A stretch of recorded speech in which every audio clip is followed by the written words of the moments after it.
Rise and ground, folks. Guys, I am on the way to replace a condenser. Guys, I actually made a video on this before. I think this condenser had something going on with the compressor. What ended up happening, this customer had a 4-ton outside unit, and what we did, we had like a bunch of installs. We had like at least 3 or 4 installs on schedule the same week, and guys, that week was going to be like hot as hell. Unfortunately, our suppliers didn't have any 4-ton straight AC condensers, so guys, we actually keep supplemental units in storage. I know for you guys to have your own shops, you may have supplemental window units and space heaters, but we actually store temporary condensers as well. Like, I mean, some units we keep for training, but other units temporarily, like I said, we can't get a certain size. For instance, if we can't get a 4-ton condenser for like 2 weeks, and I know it's gonna be hot as hell, what we'll do is we'll just hook up a 3-ton temporarily, and then we'll come back once we have the 4-ton, guys. That's exactly what I'm doing. We had a brand new 3-ton unit in storage. I hooked that up and I got them going until the 4-ton came in. And guys, the 3-ton unit served its purpose, but now I'm getting ready to cut that out and put this 4-ton in. But guys, I am almost there now. I'll see y'all when I get there. All right, guys, we got the unit down the mountain. This is the 3-ton, which is still in good condition. Like I said, we tape the lines, we close the valves, we make sure everything is in good condition. But this is the 4-ton that we're gonna put in its place. The pad size is still the same size. I think it's 32 by 32. I'm gonna keep the pad that's there. We already replaced the pad when we put this 3-ton on here. But all right, guys, let me prep up this new condenser. I'm gonna take the Schrader pins out, and there should be a mono fit. Now, the line set size is 7/8, and you see here, I had to reduce that 7/8 down to 3/4 to make that 3-ton work, but I think the outlets on this 4-tonner is already 7/8, so less piping, should just be 2 joints. I should be good to go. All right, guys, let's get busy. I'll be back. All right, guys, we got everything in and we got everything clean. And pro tip, whenever you solder and also whenever you braze, you also want to clean the joint. Guys, not to say that you can't successfully braze dirty joints, but you have a way lesser chance of a future leak, because guys, if you don't clean these joints and you have dirt inside the seam, sometimes when you braze over it, the braze won't even cover the hole because you got too much dirt and crud inside the fitting. So guys, it only takes 2 seconds. Just make sure you clean your joints 360, and also make sure you got enough acetylene. And guys, brazing is ABCs. Next, I want to promote my all-time favorite, Cool Gel. You definitely want to put rags over the joint, but guys, just for extra protection, I like using Cool Gel. Spray it around the valves. After I take my Schraders out, I just hit it left, right, top, bottom. Make sure you don't get any Cool Gel inside the joints that you're brazing. And guys, yeah, this covers everything, and you're not going to start burning holes inside the pad here. You don't want that. Crazy story. I never really thought about this, but I never really put Cool Gel on a pad underneath where I'm brazing. And I had this one install like 5 years ago. I accidentally, without me even seeing it, dropped a piece of braze, and there was a hole right on the pad. And the customer called me a couple hours after I left. It was like, yeah, how come I got a hole in the pad? Guys, that was a disaster. So that was a lesson learned, and now I know to also hit the pad with Cool Gel. All right, guys, let's get to it. I got my brazing rods. I don't need too many of these here.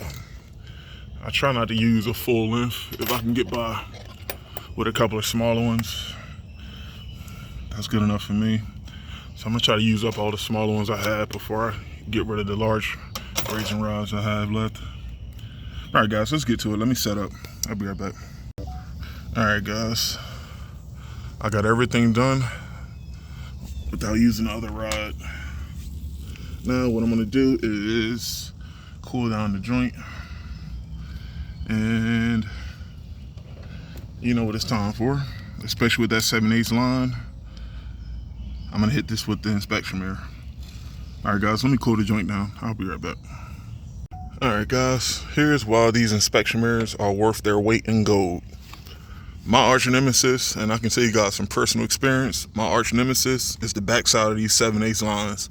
With me, guys, when I braze, I mean, you should do this with most joints, but with 3/4 and 3/8, I can hit the whole joint from one side. I don't have to get on the back side.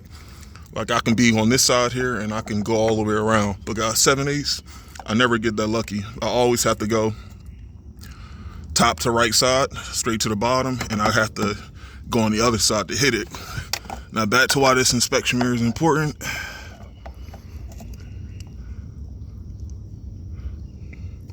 You want to make sure everything is good there, because the last thing I want to do is turn this quick install into a trip to the supply house, and now that's half of my day driving.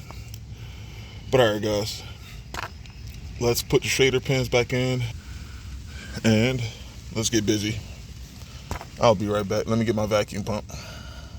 All right, guys, I just had to cut a small piece of insulation off. I pressure tested up to 600. Everything held pressures. I got it in the vacuum now. Now, I'm gonna tie in my electric. Let me get to it. I'll be back. All right, guys, I just got done cleaning up some things near the truck, and I got everything buttoned up. Another quick pro tip: you guys seen these loops out in the field with the thermostat wire? The reason being, or the reason we do it, I like leaving a little more thermostat wire than what's needed. In the event, let's say if they had chewed up wire or if they had to relocate this unit, if you straighten this out, you're gonna have like at least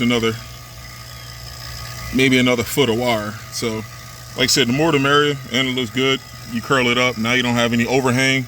So now landscapers can't accidentally kink the wire because it's off the ground. But all right, guys, let me put the door back in and let's break the vacuum and let's charge this bad boy up. All right, guys, I'll be back. All right, guys, I had to run to the supply house and get another tank of helium, AKA new 22. And I'm sitting at about a 41 degree coil. And guys, you remember when I came here before, my head pressure was like 440, 450, 470, and it kept fluctuating between 450 and 500. That's definitely good money. That's where you want to be at.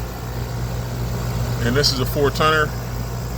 Guys, what I'm going to do now is I'm going to pack up and clean up. I just came from upstairs, guys. I got a 20-degree split upstairs, but I just turned the unit on. I told the customer I'm going to let this unit run for at least a good half an hour. Right now upstairs is about 76 because I had the system off all morning.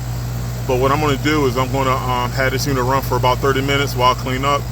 I definitely want to see the room temperature get down to at least 74, 73 up there before I leave. But all right, guys, there you have it. This is a quick install. We slapped in a 4-ton. And fingers crossed, hopefully these other 2 units can get this customer through the summer. And fingers crossed, hopefully these other 2 units can get this customer by the summer. I think this customer has a mini split unit too, but he said he never used it. Better more than less, right? But all right, guys, I got to get up out of here.